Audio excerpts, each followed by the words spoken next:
Bueno, en el nombre del Padre, del Hijo y del Espíritu Santo. Amén. Bendito Dios, amado Señor, te damos infinitas gracias por este día, mi Dios. Te damos gracias por la oportunidad que nos has dado de descansar en estas vacaciones y de contemplar esa transfiguración que tú nos regalaste, Señor, en donde se manifiesta tu divinidad, mi Señor. Y cuando estamos frente a ti, pues no hay otra frase más que se le puede ocurrir a alguien que decir hacer tres chozas, como decían los apóstoles, porque realmente estar contigo, Señor, es lo mejor que nos ha pasado.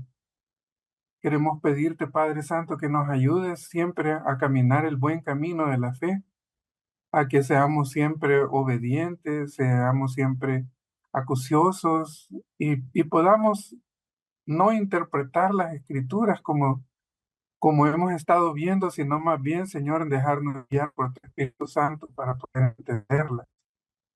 Gracias, papito lindo, gracias, amado Señor. Nos ponemos en tus manos para que la clase de este día sea de mucha bendición para nosotros y pues conozcamos un poco de lo que sucede con la iglesia, mi Dios. Gracias, Padre Santo. Ayúdanos a amar más nuestra iglesia católica. Todo esto te lo pedimos en el nombre de Jesús. Amén. Bueno, mis hermanos, bueno, bienvenidos nuevamente de las vacaciones, ¿verdad? No tuvimos vacaciones así para esta clase, pues, pero hemos descansado, ¿verdad? Así que gracias a Dios ya estamos de regreso en nuestras actividades cotidianas. Bueno, esta, esta tarde, esta noche, pues vamos a hablar de un tema así bien interesante y es relacionado con, pues, cómo ha sido, digámoslo así, la dinámica de estas separaciones que hemos sufrido como iglesia, ¿verdad? En realidad ustedes saben, pues, que hoy en el mundo moderno, pues, tenemos tantas denominaciones, tantas sectas y lastimosamente también hay un montón de gente que ya no cree en el Señor, ¿verdad? Y eso es más grave todavía, ¿verdad? Una cosa es estar equivocado, otra cosa es estar, y otra cosa es estar completamente alejado del Señor, ¿verdad? Así que bueno, siempre hay que orar por todos nuestros hermanos, como dicen algunos hermanos separados, otros dicen hermanos esperados. Pero bueno, ahora vamos a continuar con estas clases. El día de hoy vamos a hablar un poco, o vamos a darle continuidad al tema que ya nos había empezado a hablar nuestra hermana Elsie, y es relacionado con la Reforma Protestante, la llamada Reforma Protestante.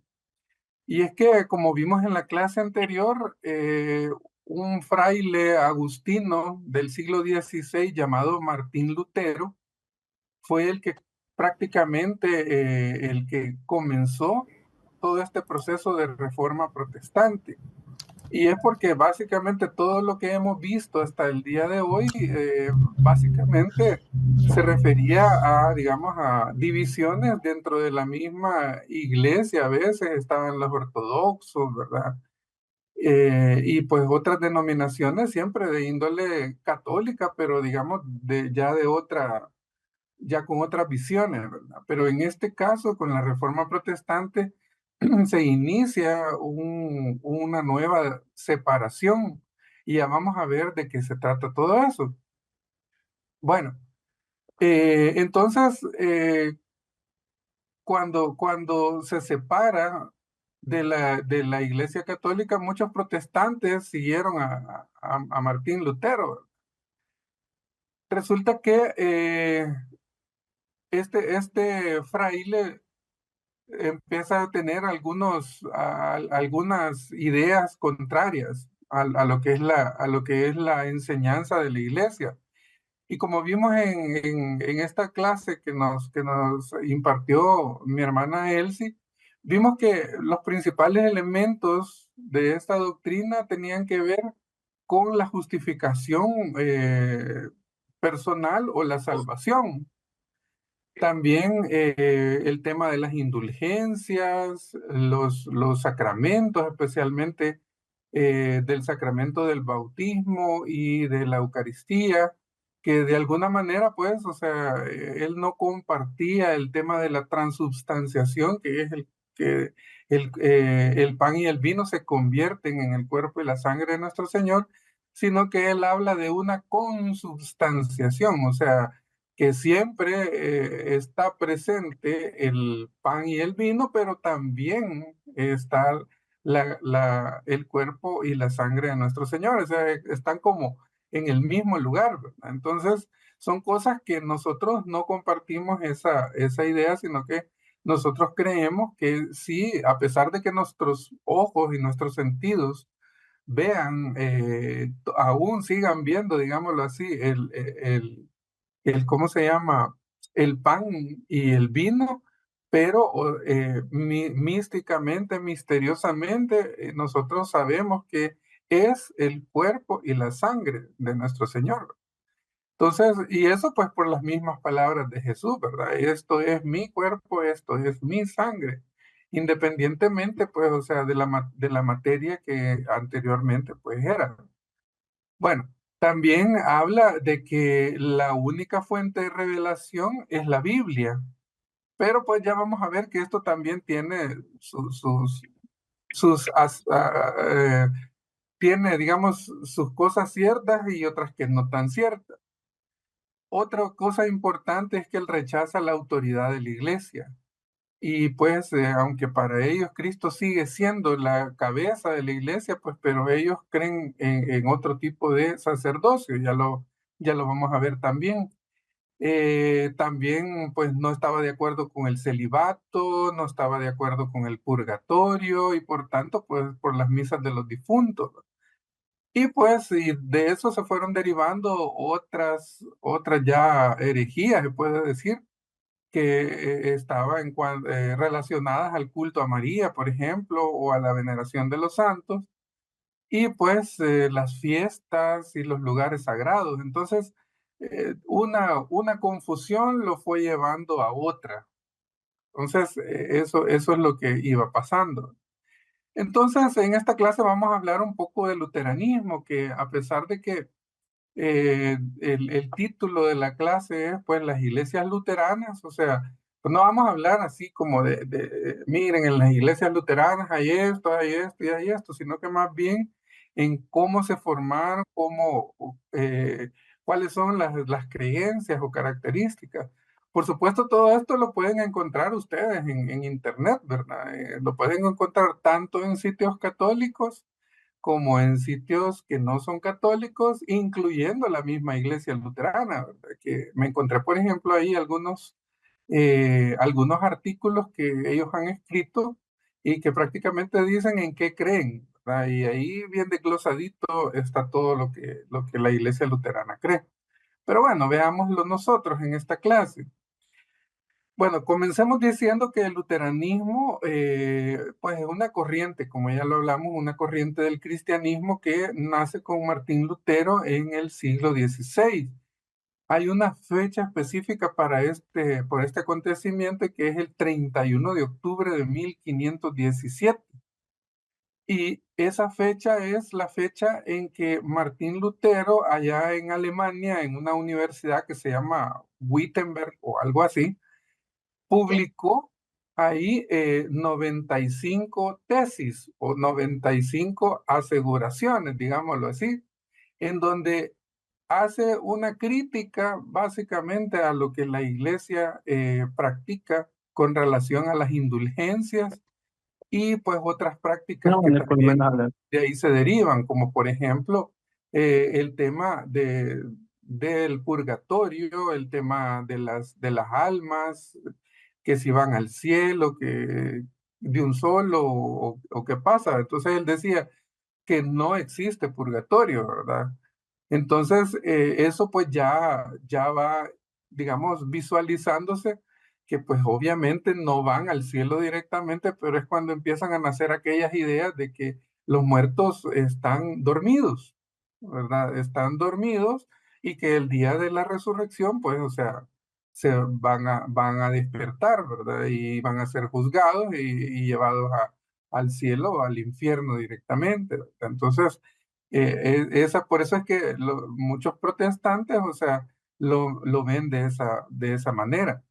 Entonces, estas 95 tesis, son las que dan o el fundamento de lo que es esta llamada reforma protestante. Pues fíjense que ¿y por qué sucedió esto? Bueno, como hemos visto en esos siglos, la iglesia pues se tuvo que enfrentar a diferentes situaciones en las que muchas veces se tomaron decisiones, digámoslo de una manera, criticables, porque pues parecía que en algunos momentos el Papa, los obispos, tenían que, digamos, ver de qué manera lidiaban con algunos problemas sociales y algunas situaciones en guerras, entre reyes, entre el poder, entre el pueblo. Entonces, muchas veces estas decisiones no son nada fáciles y los obispos, el Papa, tuvieron que enfrentar muchas de estas cosas, y por eso dijimos en clases anteriores que no nos toca a nosotros juzgar, eh, digamos, estas acciones, sino más bien, pues, o sea, tratar bueno, si hay cosas en las que se equivocaron, perdonar, y si hay cosas en las que debemos agradecer también, pues, porque a veces también de los errores se aprende. Entonces, en ese momento, por ejemplo, a Martín Lutero le parecía, ¿verdad?, que había corrupción dentro de la iglesia, de que había corrupción y que muchos de los miembros de la iglesia, pues entre ellos, pues obviamente el Papa, eh, tenían doctrinas contrarias a a lo que el cristianismo ha enseñado, lo cual pues no es cierto, ¿no? Entonces empezó muestra cosas como por ejemplo el tema de las indulgencias, ¿verdad? Que como ustedes conocen, pues las indulgencias en un determinado momento, algunos sacerdotes, o sea, lo llegaron a casi comercializar, ¿verdad?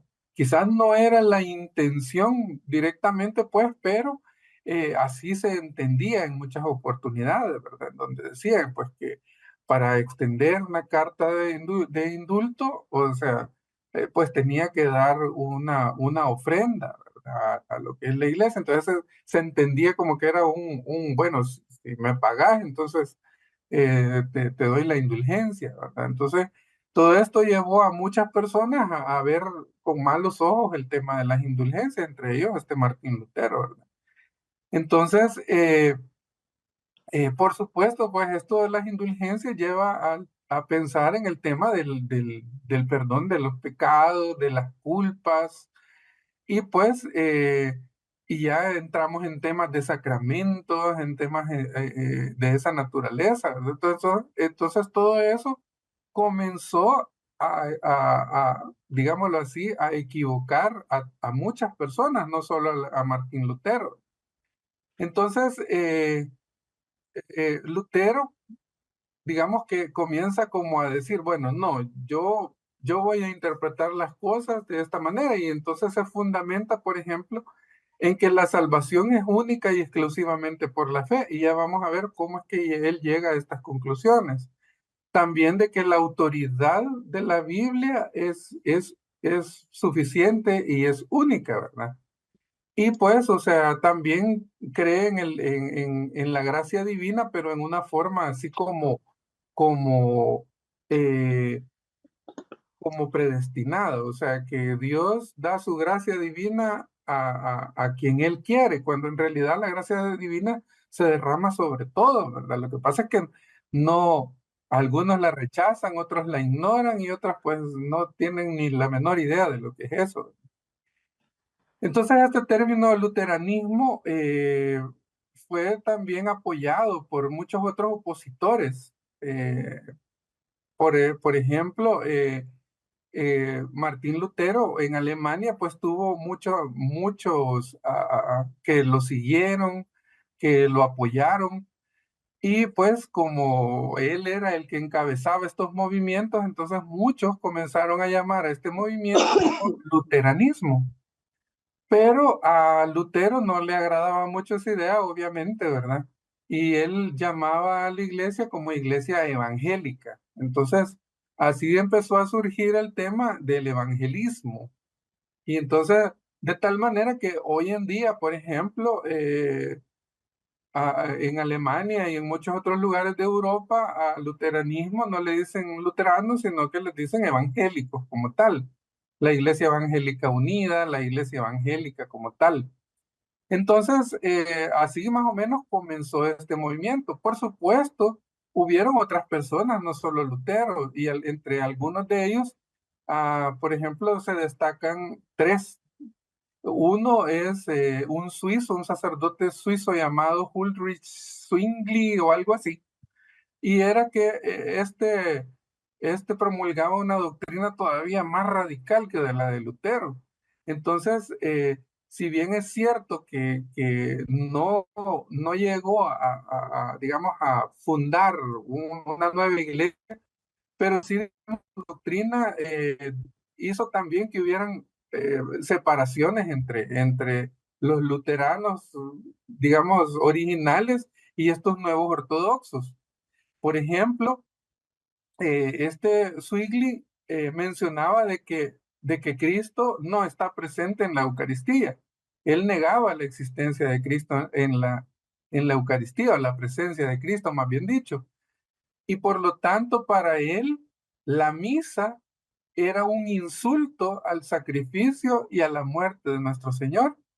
Entonces, de esa manera empezaron a borrar el tema de la misa de los cultos y fueron sustituidos, ¿verdad? Entonces, como ya van viendo ustedes, cómo es que estas formas de pensamiento tergiversadas comienzan pues prácticamente a desechar todo aquello que nosotros pues tenemos como un tesoro que es nuestra misa, ¿verdad? Entonces, también para él, para este Zwingli, el matrimonio Así era, es. era legal para todos. O sea, quien quiera casarse, que se case en la forma que se quiera casar. Entonces ahí no existe, digamos, lo que segundas nupcias, que era una situación legal, meramente legal. Entonces, de esta manera también se comienza a apartar del tema religioso o del tema de la iglesia lo que es el matrimonio como tal. Y también este sacerdote sí, un sacerdote, también promulgaba de que la intercesión por los muertos, el purgatorio y las imágenes, pues no eran bíblicas.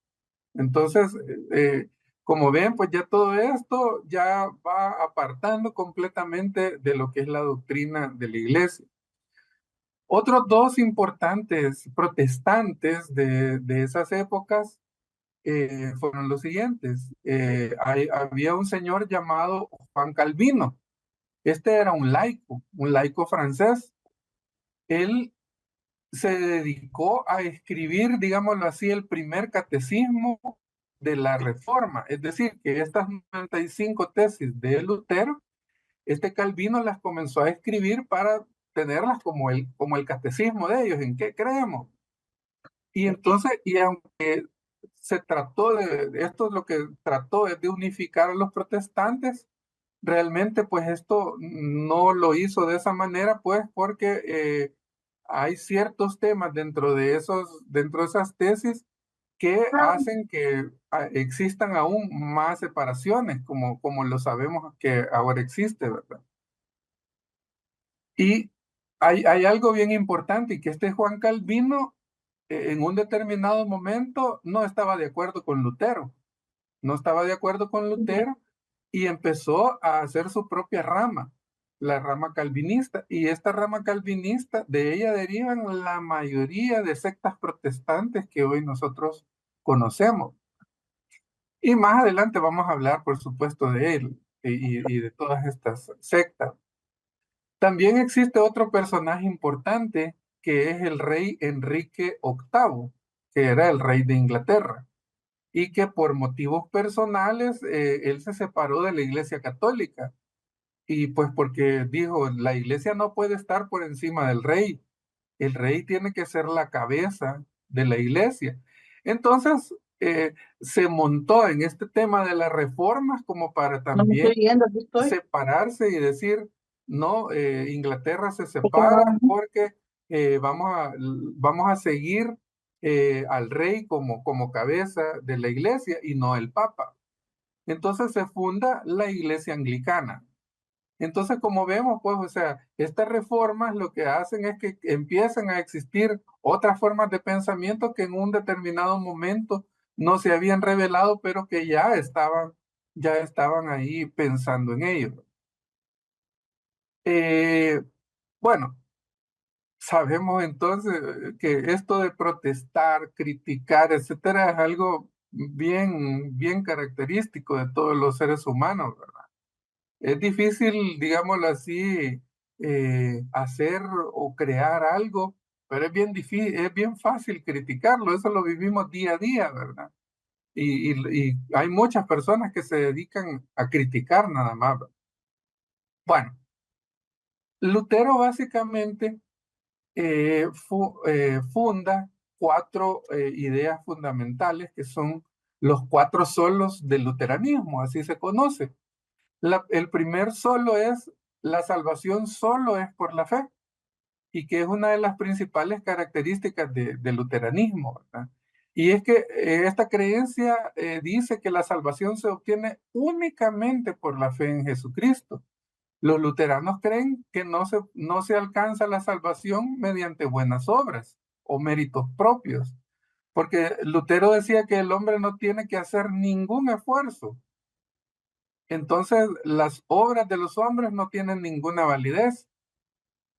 Cualquiera me podría decir, bueno, pero es cierto, o sea, el mismo San Pablo decía, ¿verdad? Que las obras son basura, pero fíjense que un árbol se conoce por sus frutos, y si un árbol no da buenos frutos, ¿qué dice la palabra del Señor? Será arrancado, ¿verdad? Si una rama no produce frutos, es arrancada. Entonces, la relación entre la fe y las obras es importante, porque por sus frutos le conoceremos, dice la misma palabra.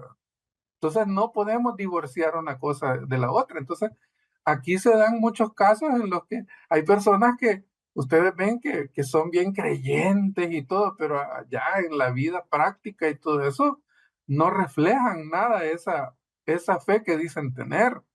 O sea, personas que hacen el mal, que no hacen el bien, que, que como que si la iglesia es una cosa y la vida cotidiana es otra. Y fíjense que el problema es que en nosotros los católicos se puede dar esa situación, ¿verdad? Por eso en la misa, cuando comenzamos, pedimos perdón por las cosas las malas que hacemos, las que pensamos, lo mal que decimos y también el bien que no hacemos, de pensamiento, palabra, obra y omisión, decimos. Entonces, ¿por qué? Porque nuestra fe tiene que producir frutos. Sí, y sin embargo, el luteranismo no lo ve así, ¿verdad? Para el luteranismo, creer en Jesucristo y ya está todo resuelto. Ya no importa las obras que se hagan, sean buenas o sean malas. El segundo de los principios del luteranismo es la autoridad de la Biblia. Y sí, bien es cierto, pues, o sea, sabemos pues que la Biblia es el manual del fabricante.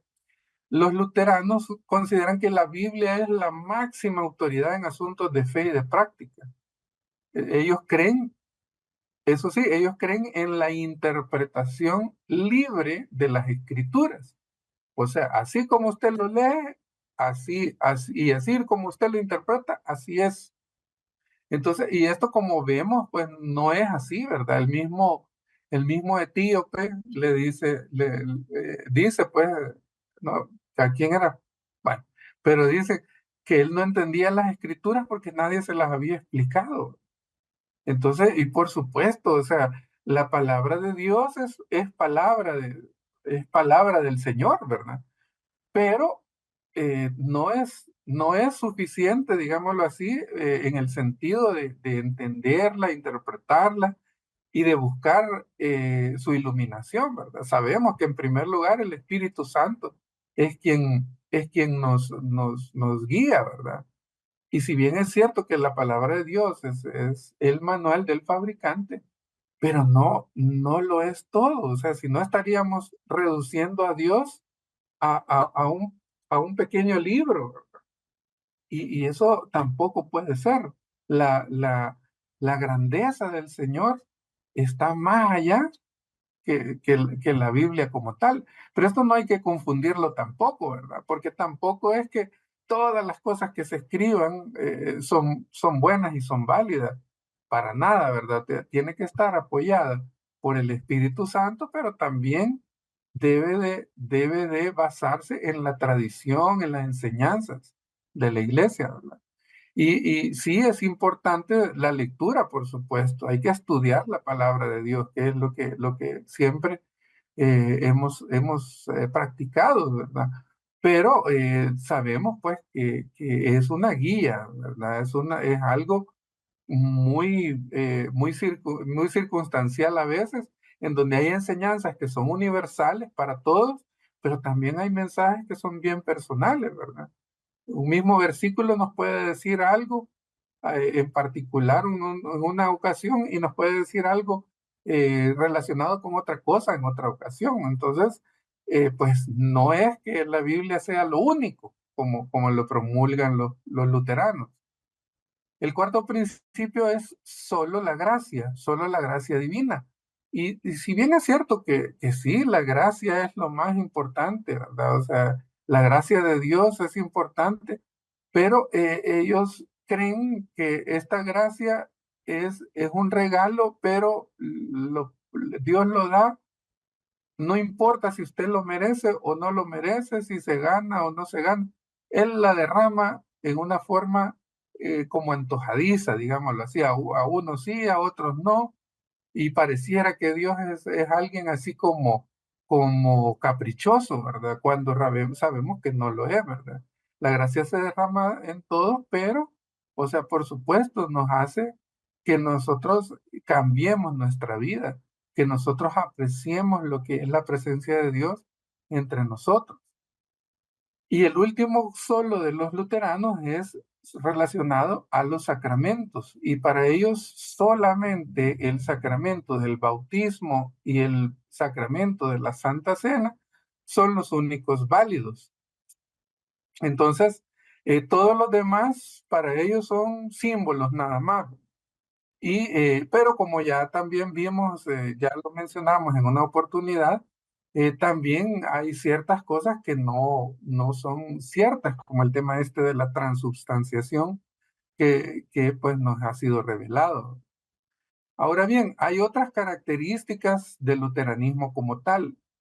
Por ejemplo, rechazan muchas prácticas y creencias de la Iglesia Católica, como por ejemplo la veneración de los santos o la utilización de imágenes religiosas y más aún la autoridad del Papa. Para el luteranismo, el sacerdocio es un sacerdocio heredado de Cristo y pertenece a todos los creyentes. O sea que para el luteranismo no es necesario contar con sacerdotes consagrados, sino que o sea, ese sacerdocio lo ejercen todos los cristianos. Entonces, pues de esta manera, pues entonces podemos entender por qué hay tantas iglesias, pues donde no hay sacerdotes, obviamente, ¿verdad? Se crean pastores, se crean coordinadores, se crean cualquier otra figura, ¿verdad? Que no necesariamente tenga que ver con el sacerdocio, ¿verdad? Entonces, esas digamos que son una de las principales. Ah, bueno, y también el creer en una predestinación. O sea que Dios ya tiene predestinado quiénes se van a salvar, quiénes no se van a salvar, como Él lo sabe todo, ¿verdad? Y sabe que unos se van a salvar y otros no se van a salvar, entonces eso ya lo tiene Él medido. O sea, pareciera que el hombre no tiene ninguna alternativa. Si usted nació para ser condenado, pues así va a ser, ¿verdad? Y no hay nada que se pueda hacer porque Dios así lo decidió ya. según el luteranismo, ¿verdad? Y esto lo basa básicamente en una cita que es San Juan 1:12 y 13. Dice, pero a quienes lo recibieron y creyeron en él les concedió el privilegio de llegar a ser hijos de Dios. Y son hijos de Dios no por la naturaleza ni los deseos humanos, sino porque Dios los ha engendrado. O sea, para ellos los hijos de Dios son los que Él ha escogido para Él y todos los demás no. Entonces, esa es una interpretación que Él hace de estos versículos. Pero nosotros sabemos que la gracia de Dios, al derramarse, genera una respuesta del ser humano, una respuesta de aceptación o de rechazo. Ya nos lo advierte San Pablo, en donde dice que no, muchos son los llamados y pocos los elegidos, los escogidos, y que todos somos llamados a creer en el Señor, a abrirle nuestras puertas del corazón, ¿verdad? Y esto pues lo leemos en Apocalipsis 3:20-22, que dice, mira, yo estoy llamando a la puerta, si alguien oye mi voz y abre la puerta, entraré a su casa y cenaremos juntos. A los que salgan vencedores les daré un lugar conmigo en mi trono, así como yo he vencido y me he sentado con mi Padre en su trono. O sea que nosotros tenemos esa libertad de abrir o no la puerta al Señor. Y eso, pues, nosotros le dijimos que sí al Señor en nuestro retiro de conversión.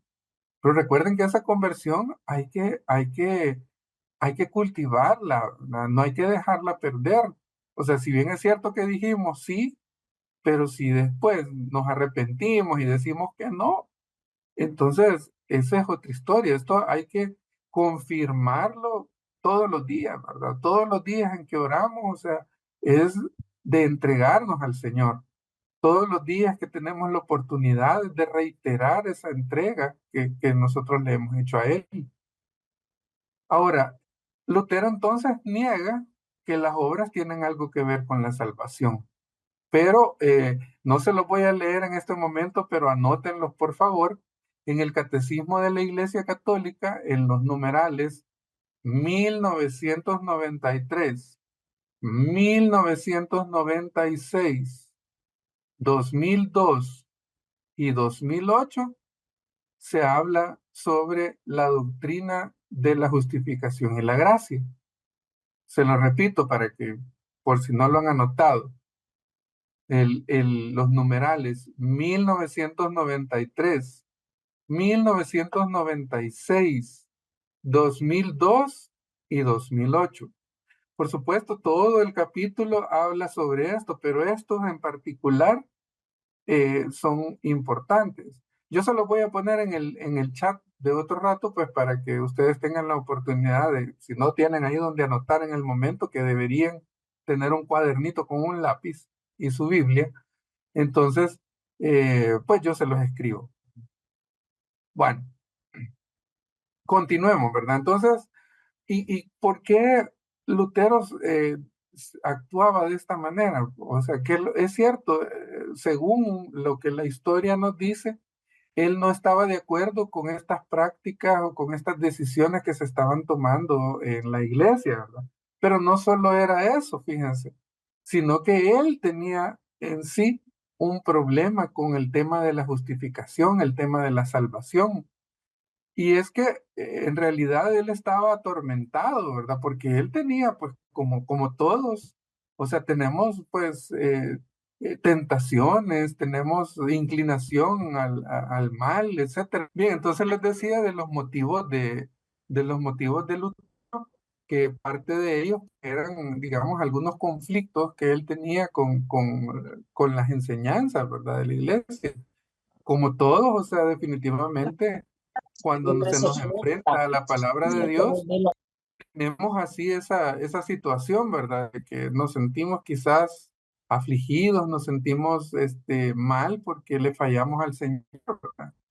Pero pues sabemos que la gracia de Dios nos permite reconciliarnos con Él, nos permite en todo momento acudir al sacramento de la reconciliación y agarrar fuerzas en el sacramento de la Eucaristía. Pero pues él, pues como ya vimos, pues él se deshizo de estos sacramentos, pues también, obviamente, él no los practicaba de la misma manera. Entonces, fíjense que él, con este tema del si las obras salvan o no salvan, él se agarraba de algunos textos bíblicos en donde él encontraba algunas disque contradicciones. Nosotros sabemos que la Biblia no se contradice, sino que se reafirma o se complementa, ¿verdad? Por ejemplo, él citaba que San Pablo, por ejemplo, en Romanos 3:28 y en Gálatas 3:24, decía lo siguiente: así llegamos a esta conclusión, que Dios hace justo al hombre por la fe, independientemente del cumplimiento de la ley. Y también en Gálatas dice, la ley era para nosotros como el esclavo que vigila a los niños hasta que viniera Cristo, para que por la fe obtuviéramos la justicia. O sea, sabemos que esto es cierto. Así como está redactado es cierto, pero él decía, ah, bueno, entonces no importan las obras.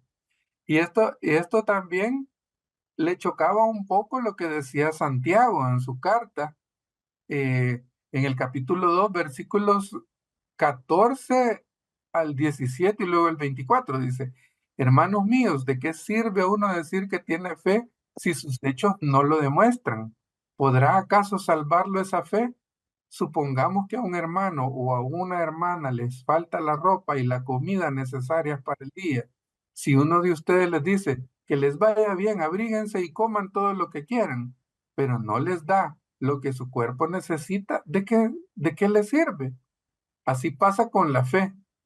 Por sí sola, es decir, si no se demuestra con hechos, es una cosa muerta. Ya ven ustedes, pues, que Dios declara justo al hombre también por sus hechos y no solamente por su fe. Palabra de Dios. Más claro, no hay, es cierto. O sea, la fe es lo más importante porque es un regalo de Dios, pero esto tiene que sí o sí generar buenos frutos, porque si no, como dice Santiago, es una fe que no sirve para nada, es una fe muerta, porque nosotros la dejamos morir. Acordémonos que, que no somos robots o computadoras que el Señor nos programa y ya actuamos con la programación. No, tenemos libre albedrío y podemos decidir si hacemos o no hacemos lo que Dios nos dice, si nos comportamos o no como Él nos enseña, si hacemos las cosas de la manera que Cristo nos enseña. Entonces, y fíjense ¿y qué creen que pasó? Que fíjense que Lutero creó una figura en donde, si ustedes se recuerdan, la Biblia pues tiene 76 libros, pero él dijo, bueno, pero Santiago no es debido a esta contradicción, según él, ¿verdad? Según esta contradicción, entonces Santiago no es inspirada por el Espíritu Santo. Y entonces desecha Santiago y otros 4 libros más, 3 libros más, en donde básicamente le estorban las enseñanzas. Y pues ya sabemos que a todo aquel que le quite o le sume una palabra, una coma, básicamente tiene una maldición, ¿verdad? Entonces, pero sin embargo, pues a él le pareció que no era inspirada por el Espíritu Santo y los dejó como libros secundarios. Sí los mantiene, pero los deja al margen. Es como que todo el canon de libros de la Biblia eh, lo deja como ya hemos estudiado que hay los deuterocanónicos, ¿verdad? O sea que no son del canon, sino que son buenos, importantes, pero no inspirados totalmente por Dios, ¿verdad? Entonces, eso es lo que sucede, pues cuando empezamos a ver que la palabra, fíjense que qué contradicción, ¿verdad? Decir que la palabra es todo, pero también decir, no, pero esto no me conviene. y entonces y apartarlo de la vida. O sea, ¿no creen ustedes que es algo totalmente, pues, no es congruente, ¿verdad? Lo que se piensa, lo que se promulga y lo que se hace, ¿verdad? Bueno, entonces, definitivamente que, pues, esto es lo que empieza a variar Lutero en la Biblia. Por ejemplo, también nosotros, por ejemplo, sabemos pues que la palabra de Dios es luz a nuestro camino, nos dice o sea, pero también nos advierte que no podemos darle una interpretación como nosotros queramos. Eh, en segunda de Timoteo dice, toda escritura está inspirada por Dios y es útil para enseñar y reprender, para corregir y educar en una vida de rectitud, para que el hombre de Dios esté capacitado y completamente preparado para hacer toda clase de bien. Bueno, entonces él decía, bueno, según lo que dice aquí, la Biblia es todo, ¿verdad? Pero fíjense que la Biblia justamente dice que la Biblia es útil, pues no dice que es única, ¿verdad? Entonces en eso se puede definitivamente haber un- un- una confusión, ¿verdad? Sabemos, pues, mis hermanos, que antes de que se escribiera la palabra de Dios, pues existía la tradición. Pues, al principio no se contaba con todo lo que ni el Antiguo Testamento, antes de que se escribiera, los primeros libros, los primeros escritos más bien, o el Nuevo Testamento, pues que también tardó varios años en redactarse, ¿verdad? Entonces, de esta manera, pues, o sea, todas estas enseñanzas al principio, pues, no eran que estaban escritas ahí, vaya, leamos y aquí dice esto, ¿verdad? Sino que, pues, o sea, se fue transmitiendo oralmente y, pues, existían ciertas enseñanzas que no están plasmadas exactamente en la Biblia, ¿verdad? Y que son parte de la herencia de la iglesia, de nuestra iglesia católica, ¿verdad? Entonces, la iglesia luterana tiene varias divisiones como tal. Hay varios grupos de iglesias luteranas en el mundo. eh, y definitivamente esto se debe precisamente a estos temas de que pues como hay una interpretación eh, libre, entonces cada quien empieza a pensar como se le venga en gana, ¿verdad? Bueno, solo quizás para concluir esta parte, en segunda de Pedro nos dice en el capítulo 1, versículos 20-21, y luego en el capítulo 3, 16 nos dice lo siguiente. Pero ante todo tengan esto presente, que ninguna profecía de la Escritura es algo que uno pueda interpretar según el propio parecer, porque los profetas nunca hablaron por iniciativa humana, al contrario, eran hombres que hablaban de parte de Dios, dirigidos por el Espíritu Santo.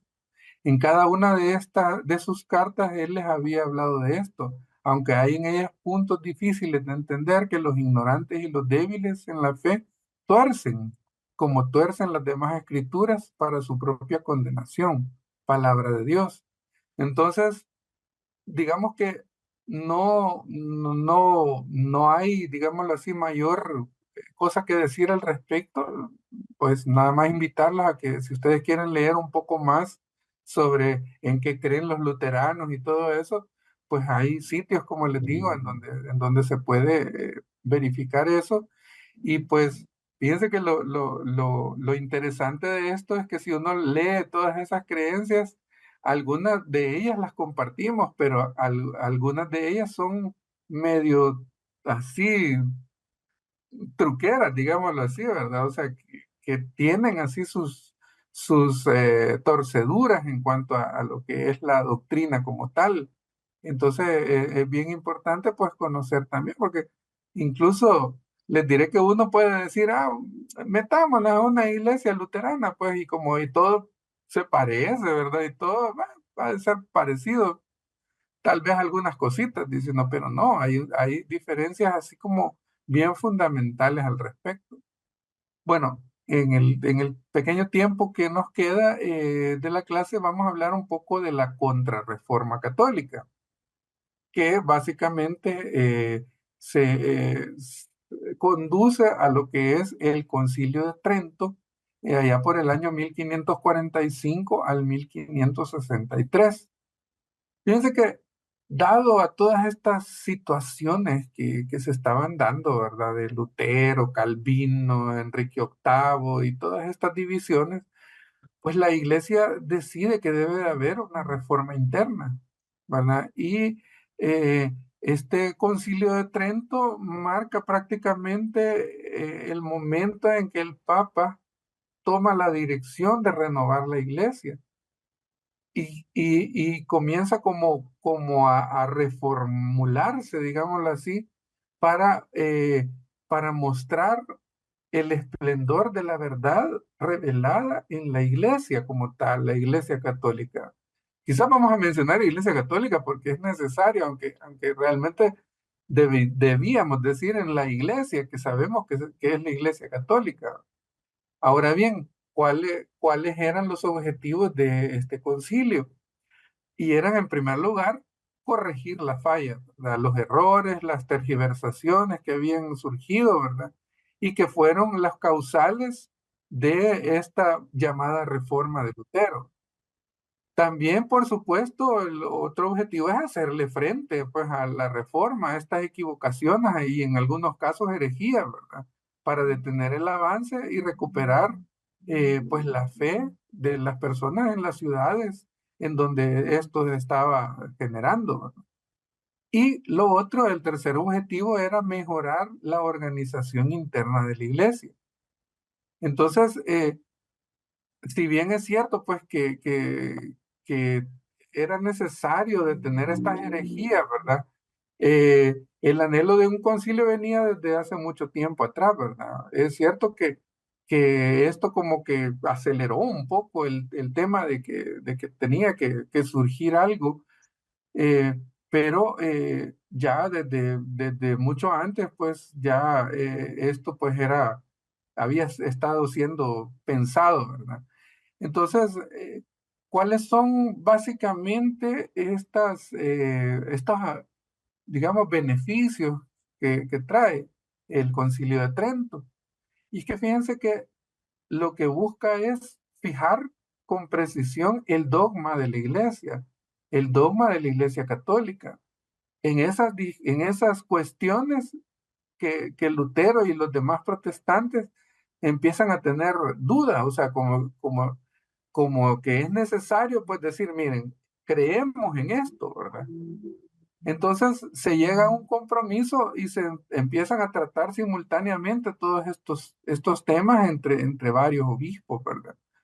Ahora, como vemos, pues este concilio empieza en 1545 y termina en 1563, o sea que hay 18 años de por medio, o sea, no es algo que una reunión de un fin de semana, ¿verdad? Donde vamos a fijar todo, ¿verdad? O de una encerrona de una semana, ¿no? Tampoco, ¿verdad? O sea, esto es un proceso que a nosotros ahora nos puede parecer, el Concilio de Trento, ¿verdad? De tal año a tal año.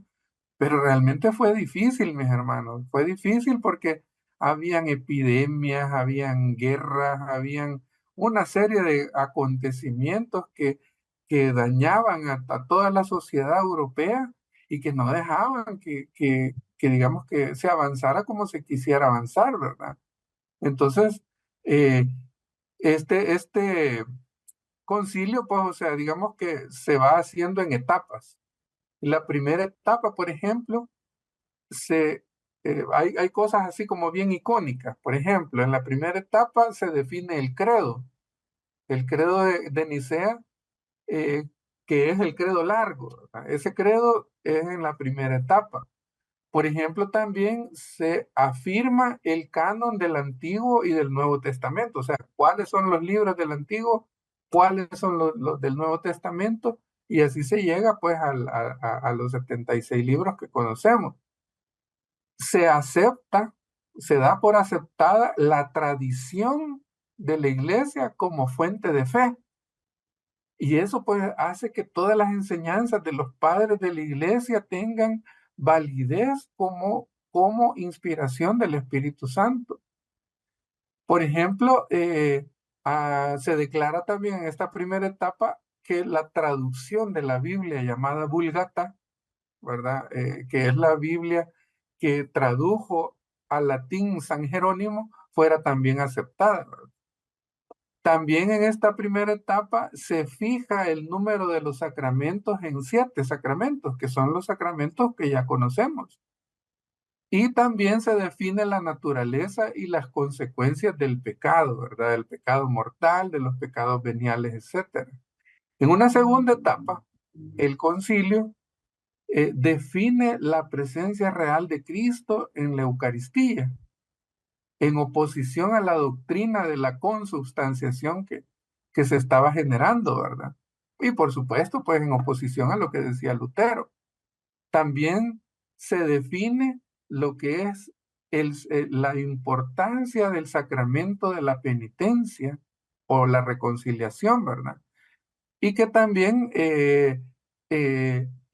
cómo se debe utilizar el sacramento de la extrema unción o unción de los enfermos, como la conocemos ahora, pues que no solamente es a los enfermos que ya van a morir, ¿verdad? Sino que cualquier persona enferma se le puede ministrar el sacramento de la unción de los enfermos. En una tercera etapa, el Concilio de Trento nos define que Cristo está presente tanto en el pan como en el vino consagrado. Esto a pesar de que ya se había hablado anteriormente, pero se termina de definir. Y se define la misa como un verdadero sacrificio, pero de una manera incruenta. Entonces se define la misa católica como tal. Hay también otras doctrinas, ¿verdad? Como el orden sacerdotal, el matrimonio, el tema del purgatorio, las indulgencias, la veneración de los santos, el uso de las imágenes y las reliquias sagradas, ¿verdad? Entonces todo eso se hace en esa tercera etapa, ¿verdad? Entonces, eh, básicamente, mis hermanos, pues, o sea, digamos, culmina el concilio, pues, con el catecismo de Trento, ¿verdad? El misal como tal, el brevario, que fueron revisados también, ¿verdad? Y a finales de ese mismo siglo, muchos de los abusos que habían motivado a la reforma protestante, especialmente el tema este de las indulgencias, pues también fue tomado en consideración y la iglesia pues empezó eh, a usar las indulgencias pues no como un perdón de los pecados, como hemos hablado en otras oportunidades, pues porque para eso es el sacramento de la reconciliación, sino más bien el tema de la liberación de las culpas, ¿verdad? O sea, la liberación, pues como lo hacemos en el retiro, ¿verdad? Ustedes saben que todas las ataduras a las que uno puede estar sometido, definitivamente es necesario que, digamos, sentir ese perdón del Señor, perdonar y ser perdonado, porque también nosotros hay que perdonar. Entonces, las indulgencias de eso se tratan, ¿verdad? Entonces, mis hermanos, pues, o sea, hemos hablado un poco del luteranismo, hemos hablado de este concilio tan importante, ¿verdad? Y es que es necesario, mis hermanos, que nosotros conozcamos todas estas situaciones que la iglesia se ha enfrentado, porque a nosotros nos pasa lo mismo, ¿verdad? Nosotros fíjense que podemos identificar esa separación en personas que queremos. Nada menos, fíjense que el día de ahora me pasó que yo tengo un compañero con quien yo me apoyo y él se apoya mucho en mí en temas de la fe, ¿verdad? O sea, pero él es evangélico. Y él pues sabe que yo soy católico y también, y, pues a veces nos hablamos así de lo que creemos y todo, y la mayoría de veces es así como muy agradable la conversación. Pero fíjense que ahora, nada menos, él se cruzó y yo tenía abierto el documento que estaba preparando la clase, ¿verdad? Y, y, y estaba leyendo viéndola para poder dar la hora. Y empezó a hablar de eso, pero él me estaba hablando como que lo que hizo Lutero era bueno, y como que todo esto fue causado por todos los errores de la Iglesia Católica. Fíjense qué interesante realmente. La conversación, se los digo, no fue nada fácil, porque las personas creen realmente que la Iglesia Católica está equivocada, porque creen en todas estas mentiras, porque en realidad para ellos ha sido cómodo. Él me habló un poco de su forma de haber llegado a los pies del Señor, y no fue en la Iglesia Católica, ¿verdad? Porque nadie le enseñó, porque nadie lo condujo, y en la Iglesia Evangélica sí. Y yo le hacía algunas preguntas, pero al final, pues digamos que no quise entrar en mucha discusión con él, sino que más bien pues empezamos a hablar del tema que nos une y que es Cristo. Y fíjense que realmente, o sea, Cristo es la luz realmente para todos.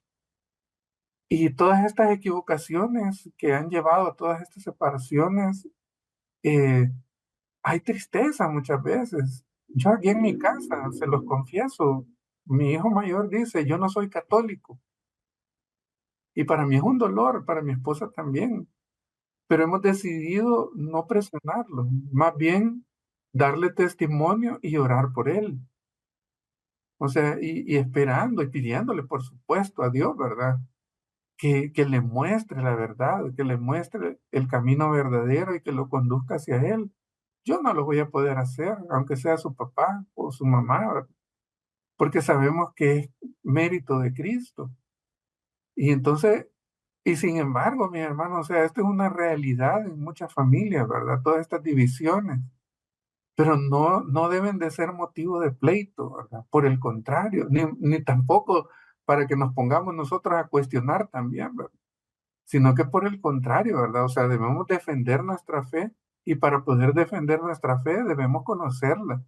Debemos estudiar la palabra, debemos estudiar el catecismo, debemos estudiar la historia, porque es bien importante.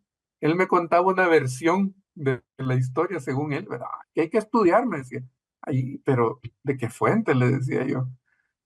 Entonces, es bien triste realmente, pues, saber cuánta equivocación mete el hombre en su pensar, ¿verdad? Así que, pues, y como testimonio, pues, o sea, es eso, pues, o sea, que esto me llevó a orar por él, ¿verdad? Y a orar por todos nosotros para que la confusión no entre en nuestro corazón. Así que, mis hermanos, pues, en las próximas clases vamos a hablar de las otras separaciones, y así como que vamos a ir de los macro a lo más pequeño, ¿verdad? De tal forma de ver eh, toda cómo la iglesia pues ha tenido que ir lidiando con todas estas variantes, estas separaciones, etcétera, ¿verdad? Y por supuesto, pues, o sea, todo esto, si ven, pues, o sea, toda esta situación condujo al Concilio de Trento. O sea, a veces de un mal sale un bien, siempre el Señor es especialista en eso, ¿verdad? De las cosas malas saca cosas buenas. Así que, mis hermanos, pues esta es la clase de esta noche, ¿verdad? Espero pues que también estudien un poquito más de eso, pero como decimos, de una fuente fidedigna, no de cualquiera ahí, tecoloco.com, no sé. Bueno, mis hermanos, vamos a orar entonces. Nos vamos a poner en las manos del Señor, en el nombre del Padre, del Hijo y del Espíritu Santo. Amén. Bendito Señor, amado Dios, gracias te damos, Padre Santo, porque tú nos vas conduciendo, mi Dios, a través de este camino que es reafirmar nuestra fe. Tú nos has elegido, Señor, a todos los que estamos conectados, o los que verán esta clase, o incluso, pues, o sea, que estudiarán también, y nos conduces para que nosotros conozcamos esa verdad que eres tú, Señor. Que tú no quisiste divisiones, tú no quisiste que existieran ideas falsas El enemigo sí, sabemos que él está detrás de todas estas confusiones, Señor. Pero, mi Señor, te pedimos que cuides nuestros pensamientos, que cuides nuestra fe, que la hagas multiplicar y sobre todo, Señor, que nos ayudes a dar buenos frutos, Padre Santo, porque ya sabemos que la fe sin obras es fe muerta. Bendito y alabado sea, Señor. Queremos cerrar esta clase con la oración perfecta. Padre nuestro que estás en el cielo, santificado sea tu nombre. Venga a nosotros tu reino, hágase tu voluntad, así en la tierra como en el cielo. Danos hoy nuestro pan de cada día, perdona nuestras ofensas, como también nosotros perdonamos a los que nos ofenden. No nos dejes caer en tentación y líbranos del mal. Dios te salve María, llena eres de gracia, el Señor es contigo, bendita tú eres entre todas las mujeres y bendito es el fruto de tu vientre Jesús. Santa María, Madre de Dios, ruega por nosotros pecadores, ahora y en la hora de nuestra muerte. Amén. Gloria al Padre, gloria al Hijo y gloria al Espíritu Santo, como era en un principio, ahora y siempre, por los siglos de los siglos. Amén. En nombre del Padre, del Hijo y del Espíritu Santo. Amén.